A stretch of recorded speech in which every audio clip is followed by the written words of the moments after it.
नमस्कार दोस्तों, स्वागत है आप सभी का RP technical study YouTube channel में। तो दोस्तों, आज की इस वीडियो में अपन बात करेंगे टेक्निकल हेल्पर का प्रीवियस ईयर क्वेश्चन पेपर है, जो कि 28 अगस्त 2018 का है, फर्स्ट शिफ्ट का, जिसके अपन ने 50 तक के क्वेश्चन देख लिए थे। आज बात करेंगे आगे के क्वेश्चंस की। और आपको बता दूं कि इससे पहले के सभी शिफ्टों का पेपर पहले ही कर चुके हैं, जिनका लिंक आपको नीचे डिस्क्रिप्शन में मिल जाएगा, या फिर आप चैनल के प्ले लिस्ट से भी देख सकते हो अगर अभी तक नहीं देखे हो तो चलिए वीडियो को शुरू करते हैं। शुरू करने से पहले वीडियो को लाइक कर दीजिए और अपने दोस्तों को भी शेयर कर दीजिए। तो चलिए शुरू करते हैं। तो दोस्तों, क्वेश्चन नंबर 51 है, खालिस्तान जनरेटरों के संतोषजनक समानांतर ऑपरेशन के लिए इक्वालाइजर बार होना अनिवार्य है। ऑप्शन ए दे रखा है डीसी सीरीज, बी दे रखा है डीसी संट, सी दे रखा है ओवर कंपाउंड डीसी, डी दे रखा है अंडर कंपाउंड डीसी, ई दे रखा है ए और सी दोनों। तो करेक्ट आंसर क्या होगा? तो दोस्तों, इसका करेक्ट आंसर हो जाएगा डीसी सीरीज व ओवर कंपाउंड डीसी के जनरेटरों के संतोषजनक समानांतर ऑपरेशन के लिए इक्वलाइजर बार होना अनिवार्य होता है। करेक्ट आंसर क्या हो जाएगा? ऑप्शन नंबर ई। अगला क्वेश्चन है, एक शेडेड पोल मोटर में शेडिंग क्वाइल का इस्तेमाल क्यों किया जाता है? एक शेडेड पोल मोटर में शेडिंग क्वाइल का इस्तेमाल क्यों किया जाता है? फटाफट से कमेंट करके बताइए कि क्यों किया जाता है। ऑप्शन ए दे रखा है वाइंडिंग लॉस को कम करना, बी दे रखा है फ्रैक्शनल लॉस को कम करना, सी दे रखा है घूमने वाला चुंबकीय फील्ड उत्पन्न करना, डी दे रखा है स्पार्किंग के विरुद्ध सुरक्षा करना, ई दे रखा है सुरक्षा प्रदान करना। तो करेक्ट आंसर क्या होगा? तो दोस्तों, शेडिंग कॉइल का इस्तेमाल क्यों किया जाता है? क्योंकि घूमने वाला चुंबकीय फील्ड उत्पन्न करने के लिए। करेक्ट आंसर क्या हो जाएगा? Option number C. अगला क्वेश्चन अगला क्वेश्चन है, डीसी मोटर के फील्ड क्वाइल आमतौर पर किसके बने होते हैं? माइका के, तांबा के, कास्ट आयरन के, कार्बन के या आयरन के? तो किसके बने होते हैं? इंपॉर्टेंट क्वेश्चन है। तो दोस्तों, इसका करेक्ट आंसर हो जाएगा तांबा के बने होते हैं। किसके बने होते हैं? तांबा के। राइट आंसर हो जाएगा ऑप्शन नंबर बी। अगला क्वेश्चन दोस्तों, अगला क्वेश्चन दे रखा, बिजली से चलने वाले खिलौनों में आमतौर कौन सी मोटर होती है? Hysteresis motor, shaded pole motor, दो value capacitor motor, reluctance motor, या इन सब? तो राइट आंसर क्या होगा? इसका करेक्ट आंसर हो जाएगा शेडेड पोल मोटर। कौन सी मोटर होती है? Shaded pole motor. Correct answer हो जाएगा ऑप्शन नंबर बी। अगला क्वेश्चन है, कैपेसिटर स्टार्ट इंडक्शन मोटर में मुख्य और सहायक वाइंडिंग को रखा जाता है, किस प्रकार से रखा जाता है? 0 डिग्री इलेक्ट्रिकल दूर, बी दे रखा 30 डिग्री इलेक्ट्रिकल दूर, सी दे रखा 45 डिग्री इलेक्ट्रिकल दूर, डी दे रखा 90 डिग्री इलेक्ट्रिकल दूर, ई दे रखा 180 डिग्री इलेक्ट्रिकल दूर। तो कितनी दूर रखा जाता है? इंपॉर्टेंट क्वेश्चन है, मुख्य वाइंडिंग और सहायक वाइंडिंग को। इंपॉर्टेंट क्वेश्चन है, फटाफट से बताइए क्या होगा इसका करेक्ट आंसर। तो दोस्तों, इसका करेक्ट आंसर हो जाएगा 90 डिग्री इलेक्ट्रिकल दूर रखा जाता है मुख्य वाइंडिंग और सहायक वाइंडिंग को। राइट आंसर हो जाएगा ऑप्शन नंबर डी। अगला क्वेश्चन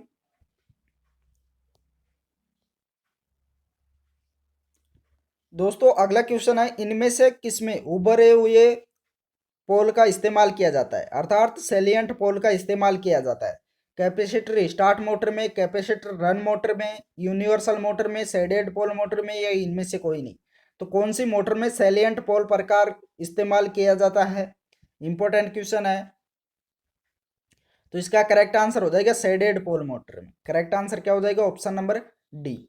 अगला क्वेश्चन है, रोटर शाफ्ट को मदद करने के लिए इस्तेमाल होने वाला बियरिंग आमतौर पर होता है, किसका होता है? Ball bearing, Bush bearing, magnetic bearing, needle bearing, या तो बी या सी? तो राइट आंसर क्या होगा? रोटर शाफ्ट को मदद करने के लिए इस्तेमाल होने वाली बियरिंग कौन सी होती है? राइट आंसर क्या हो जाएगा? इसका राइट आंसर हो जाएगा बॉल बियरिंग। करेक्ट आंसर क्या हो जाएगा? ऑप्शन नंबर ये। अगला क्वेश्चन दोस्तों, अगला क्वेश्चन दे रखा है, श्रेणी मोटर की प्राइमरी वाइंडिंग कहाँ होती है? श्रेणी मोटर होती है, उसकी प्राइमरी वाइंडिंग कहाँ होती है? ऑप्शन ए दे रखा है स्टेटर, बी दे रखा है रोटर का निचला हिस्सा, सी दे रखा है रोटर का ऊपरी हिस्सा, डी दे रखा है कुछ हद तक स्टेटर में और कुछ रोटर के ऊपरी हिस्से में, ई दे रखा है कुछ हद तक स्टेटर में और कुछ रोटर के निचले हिस्से में। तो राइट आंसर क्या होगा? तो दोस्तों, इसका करेक्ट आंसर हो जाएगा रोटर का निचला हिस्सा। करेक्ट आंसर क्या होगा? Option number B. अगला क्वेश्चन है, किसी मोटर में घूमने वाला चुंबकीय फील्ड की रफ्तार को क्या कहा जाता है? Slip speed, synchronous speed, running speed, variable speed, या एसिंक्रोनस स्पीड। तो किसी मोटर में घूमने वाला चुंबकीय फील्ड की रफ्तार को क्या कहा जाता है? बहुत ही महत्वपूर्ण क्वेश्चन है, बार बार एग्जामों में पूछा जाता है इसी प्रकार का क्वेश्चन। तो इसका करेक्ट आंसर हो जाएगा सिंक्रोनस गति कहा जाता है। उसे क्या कहा जाता है? सिंक्रोनस गति। करेक्ट आंसर हो जाएगा option number D, sorry B. अगला क्वेश्चन दे रखा है, इनमें से कौन से वायर का इस्तेमाल आमतौर पर पावर पोल और वेदर हेड के बीच सिंगल फेज सर्विस ड्रॉप कंडक्टरों में किया जाता है? Triplex wire, main feeder wire, panel feed wire, non metallic sheathed wire, ये सिंगल स्टैंडर्ड वायर।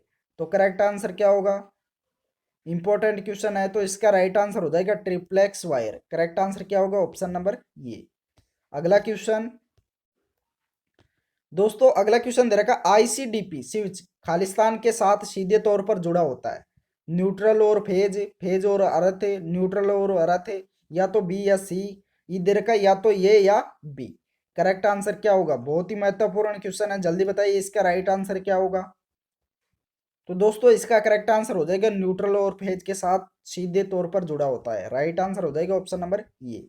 अगला क्वेश्चन है, हाई प्रेशर मरकरी वेपर लैंपों का इस्तेमाल किसके लिए किया जाता है? सड़कों पर बिजली की व्यवस्था के लिए, घरों में बिजली की व्यवस्था के लिए, लेबोरेटरी में बिजली की व्यवस्था के लिए, क्लासरूम में प्रकाश की व्यवस्था के लिए, अस्पतालों में प्रकाश व्यवस्था के लिए। तो हाई प्रेशर मरकरी वेपर लैंपों में किसका इस्तेमाल किया जाता है? राइट आंसर क्या होगा? तो दोस्तों इसका करेक्ट आंसर हो जाएगा सड़कों पर बिजली की व्यवस्था के लिए high pressure mercury vapour lamp का इस्तेमाल किया जाता है। करेक्ट आंसर हो जाएगा ऑप्शन नंबर ये। अगला क्वेश्चन दोस्तों, अगला क्वेश्चन दे रखा है, फ्लोरोसेंट ट्यूब के पूरे स्टार्टर में कैपेसिटर का कार्य क्या है? कैपेसिटर का कार्य क्या होता है फ्लोरोसेंट ट्यूब में? सप्लाई पावर फैक्टर को में सुधार करना, रेडियो इंटरफेस से बचना, सी दे रखा प्रारंभिक करंट को कम करना, डी दे रखा आरक को स्थिर करना, ई दे रखा गैस को आयनीकृत करना। तो कैपेसिटर का क्या कार्य होता है फ्लोरोसेंट ट्यूब में? राइट आंसर क्या होगा? तो दोस्तों इसका करेक्ट आंसर हो जाएगा रेडियो इंटरफेस से बचना। करेक्ट आंसर क्या होगा? Option number B. अगला क्वेश्चन है, गीली त्वचा का प्रतिरोध मान लगभग कितना होता है? मानव शरीर की गीली त्वचा का प्रतिरोध मान लगभग कितना होता है? तो इसका करेक्ट आंसर हो जाएगा 1000 ओम। करेक्ट आंसर क्या हो जाएगा? ऑप्शन नंबर ई। अगला क्वेश्चन दोस्तों, अगला क्वेश्चन दे रखा है, इलेक्ट्रिक आयरन में थर्मोस्टेट तापमान को नियंत्रित करने के लिए खालिस्तान का इस्तेमाल करता है? वेपर फील्ड बल्ब का, हाई एक्सपेंशन स्टील रोड का, सी दे रखा थर्मोपाइल का, डी दे रखा है बाई मेटालिक स्ट्रिप का, ई दे रखा बर्फ का घनाकार टुकड़ा। तो राइट आंसर क्या होगा? दोस्तों इसका करेक्ट आंसर हो जाएगा बाई मेटालिक स्ट्रिप का। करेक्ट आंसर क्या हो जाएगा? Option number D. अगला क्वेश्चन है, सब मरीन के प्रयोजन से इस्तेमाल होने वाली केबल खालिस्तान होते हैं? VIR केबल, लेड चित्ते वाले केबल, ट्राइपोडोर cable, armoured cable, TRS cable. सब मरीन के प्रयोजन से इस्तेमाल होने वाला केबल कौन सा होता है? राइट आंसर क्या होगा? राइट आंसर हो जाएगा ट्राइपोडोर केबल। करेक्ट आंसर क्या हो जाएगा? Option number C. अगला क्वेश्चन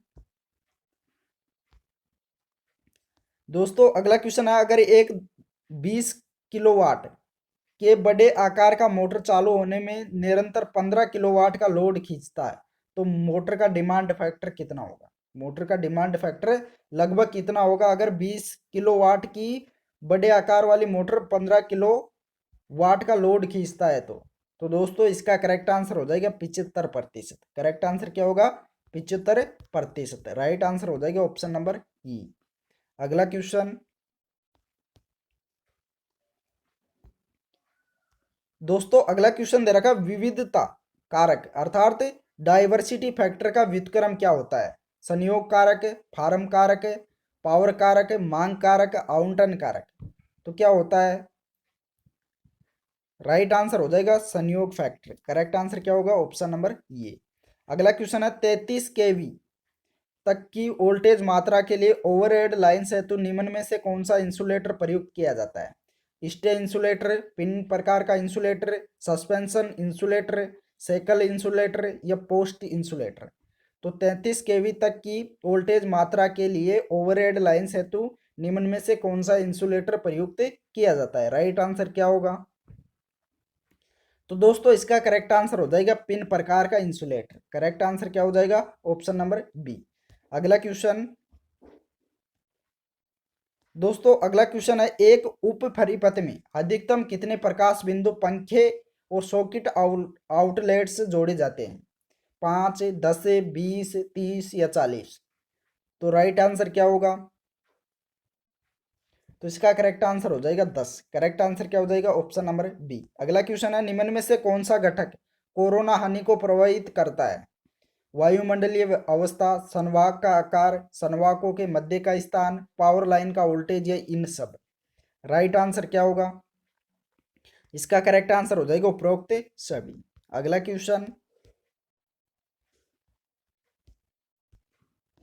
दोस्तों, अगला क्वेश्चन है, क्लास ई इंसुलेशन में प्रतिबंधक तापमान कितने तक होता है? प्रतिबंधक तापमान कितने तक होता है क्लास ई में? 90 degree Celsius, 105 degree Celsius, 120 degree Celsius, 180 degree Celsius, या 200 डिग्री सेल्सियस? तो राइट आंसर क्या होगा? तो दोस्तों इसका करेक्ट आंसर हो जाएगा 120 डिग्री सेल्सियस। करेक्ट आंसर क्या होगा? Option number C. अगला क्वेश्चन, चलिए अगले क्वेश्चन का आंसर बताइए क्या होगा? रियोस्टेट बनाने के लिए कॉन्टैक्ट वायर का इस्तेमाल किया जाता है क्योंकि? ऑप्शन ए तरह का, इसमें उच्च विशिष्ट प्रतिरोध होता है। बी तरह का, तापमान परिवर्तित होने पर इसके प्रतिरोध में कोई परिवर्तन नहीं होता है। सी तरह का, यह सहजता से उपलब्ध होता है। डी तरह का, यह एक मिश्र धातु है। ई तरह का, सी और डी दोनों? तो राइट आंसर क्या होगा? तो दोस्तों इसका करेक्ट आंसर हो जाएगा, तापमान परिवर्तित होने पर इसके प्रतिरोध में कोई भी परिवर्तन नहीं होता, इसके इसलिए रियोस्टेट बनाने के लिए कांस्टेंट वायर का इस्तेमाल किया जाता है। करेक्ट आंसर हो जाएगा ऑप्शन नंबर बी। अगला क्वेश्चन दोस्तों, अगला क्वेश्चन दे रखा है, क्रिपिंग त्रुटि किस में होती है? क्रिपिंग त्रुटि होती है वह किस में होती है? एनर्जी मीटर में, आवृत्ति मीटर में, हॉट वायर मीटर में, मल्टीमीटर में, या इनमें से कोई नहीं? तो त्रुटि होती है क्रिपिंग, वह किस में होती है? राइट आंसर हो जाएगा ऑप्शन नंबर ये, एनर्जी मीटर में। किस में होती है? एनर्जी मीटर में, ऊर्जा मीटर में। अगला क्वेश्चन दोस्तों, अगला क्वेश्चन है, निम्न में से कौन सा द्विव उत्तेजित चुंबकीय प्रणाली है? गतिमान आयरन यंत्र, विद्युत चुंबकीय रिले, परिनलिका, तुल्यकालिक मोटर, या इन सब? तो किसमें द्विव उत्तेजित चुंबकीय प्रणाली होती है? राइट आंसर हो जाएगा तुल्यकालिक मोटर में। करेक्ट आंसर क्या हो जाएगा? Option number D. अगला क्वेश्चन है, स्थायी चुंबक गतिशील कॉइल मीटर क्या प्रदान करती है? वायु घर्षण डैम्पिंग, द्रव घर्षण डैम्पिंग, एडी धारा डैम्पिंग, तेल घर्षण डैम्पिंग, या ई दे रखा वायु वीए डैम्पिंग? तो करेक्ट आंसर क्या होगा? बहुत ही इंपॉर्टेंट क्वेश्चन है। तो दोस्तों इसका करेक्ट आंसर हो जाएगा eddy current damping. Correct answer हो जाएगा ऑप्शन नंबर सी। अगला क्वेश्चन बहुत ही महत्वपूर्ण है कि गिलबर्ट किसकी इकाई है? गिलबर्ट होता है वह किसकी इकाई है?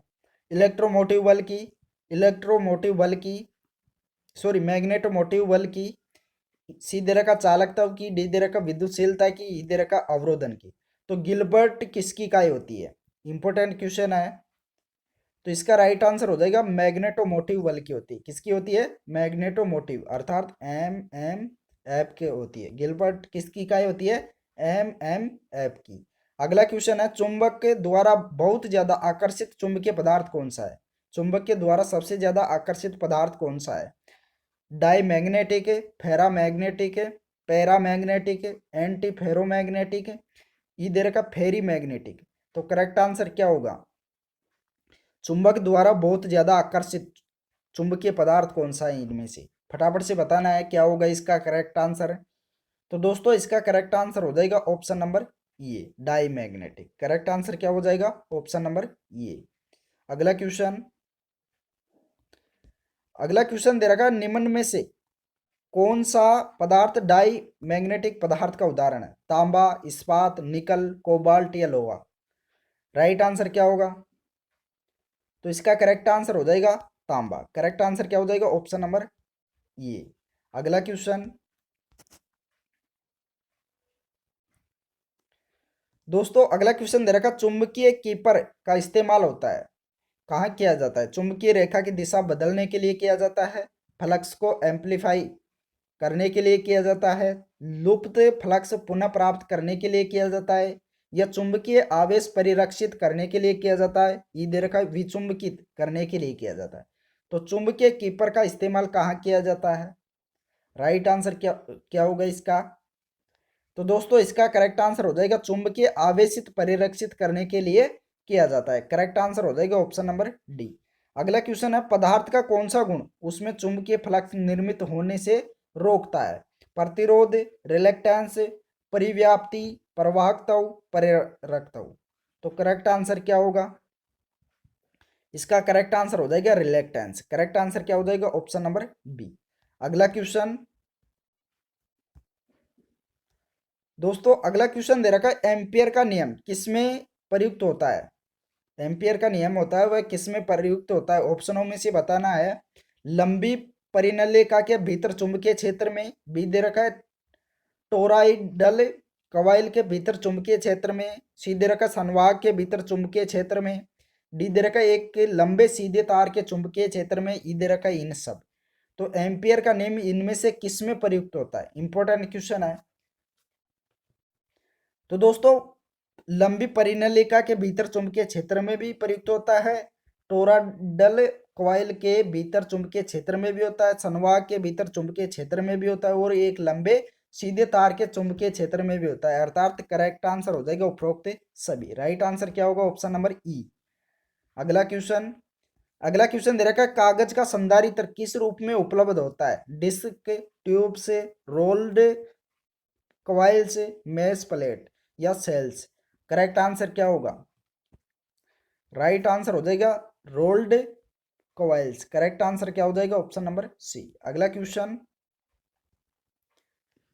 दोस्तों, अगला क्वेश्चन दे रखा है, रेडियो में गैंग कंडेंसर किसका प्रकार है? गैंग कंडेंसर होता है वह किसका प्रकार है? वायु संधारित्र का, पेपर संधारित्र का, सिरेमिक संधारित्र का, इलेक्ट्रोलाइट संधारित्र का, या माइका संधारित्र का? तो रेडियो में जो गैंग कंडेंसर होता है वह किसका होता है, किसका एक प्रकार है? तो इसका राइट आंसर हो जाएगा वायु संधारित्र का। किसका होता है? वायु संधारित्र का। अगला क्वेश्चन, धारिता का व्युत्क्रम क्या होता है? रिलेक्टेंस, प्रवाहकता, इलास्टेंस, ससेप्टेंस, प्रतिरोध। तो धारिता का व्युत्क्रम क्या होता है इनमें से? राइट आंसर हो जाएगा option number C, elastance. Correct answer क्या होगा? Option number C. अगला क्वेश्चन दोस्तों, अगला क्वेश्चन दे रखा है, यदि एक संधारित्र 10 वोल्टेज पर एक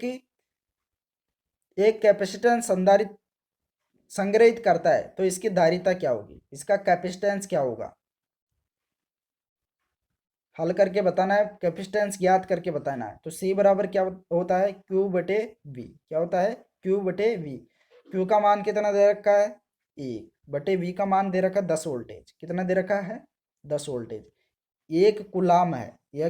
क्या है क्वेश्चन? क्या दे रखा है? एक यदि एक संधारित्र 10 वोल्टेज पर एक कुलम संग्रहित करता है तो इसकी धारिता क्या होगी? कैपेसिटेंस ज्ञात करना है, क्यू बटे वी। क्यू का मान दे रखा है 1 बटे वोल्टेज का 10। जब इसमें भाग देंगे तो कितना हो जाएगा? 0.1 फैराड। करेक्ट आंसर हो जाएगा ऑप्शन नंबर ये। अगला क्वेश्चन दे रखा है, सर्किट ब्रेकर के बारे में निम्नलिखित में से कौन सा कथन गलत है? सर्किट ब्रेकर के बारे में इनमें से कौन सा कथन है जो गलत है? क्या बताना है? गलत को बताना है। ऑप्शन ए दे रखा है, यह शॉर्ट सर्किट से सुरक्षा करता है, बी दे रखा है यह पावर ओवरलोड से सुरक्षा करता है, सी दे रखा है इसे केवल एक बार प्रयुक्त किया जा सकता है, डी दे रखा है यह परिवेश के तापमान पर निर्भर करता है, ई दे रखा है इसे ऑन ऑफ स्विच के रूप में प्रयुक्त किया जाता है। तो इनमें से कौन सा गलत है सर्किट ब्रेकर के बारे में? इंपॉर्टेंट क्वेश्चन है। तो दोस्तों इसका करेक्ट आंसर हो जाएगा इसे केवल एक बार प्रयुक्त किया जा सकता है। यह क्या है? गलत है।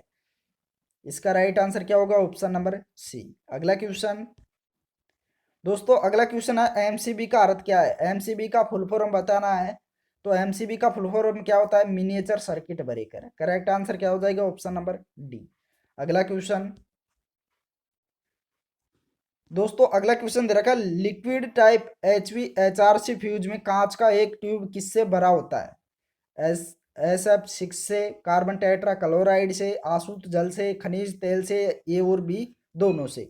तो liquid type HV HRC fuse होता है, उसका कांच की ट्यूब में क्या भरा होता है? राइट आंसर क्या होगा? तो दोस्तों इसका करेक्ट आंसर हो जाएगा कार्बन टेट्राक्लोराइड से। करेक्ट आंसर क्या होगा? CTC। करेक्ट आंसर हो जाएगा कार्बन टेट्राक्लोराइड। अगला क्वेश्चन दे रखा है, घूर्णन मशीन में निम्न में से कौन सा परिवर्तनीय ह्रास है? इनमें से कौन सा परिवर्तनीय ह्रास है? कोर ह्रास और यांत्रिक ह्रास। बी दे रखा है कोर ह्रास और स्ट्रे लोड ह्रास। सी दे रखा है कॉपर ह्रास और कोर ह्रास। डी दे रखा है कॉपर ह्रास और स्ट्रे लोड ह्रास। ई दे रखा है यांत्रिक ह्रास और स्ट्रे लोड ह्रास। तो करेक्ट आंसर क्या होगा? घूर्णन मशीन में इनमें से कौन सा परिवर्तनीय ह्रास है, परिवर्तनीय हानि है? राइट आंसर क्या होगा? बहुत इंपॉर्टेंट क्वेश्चन है।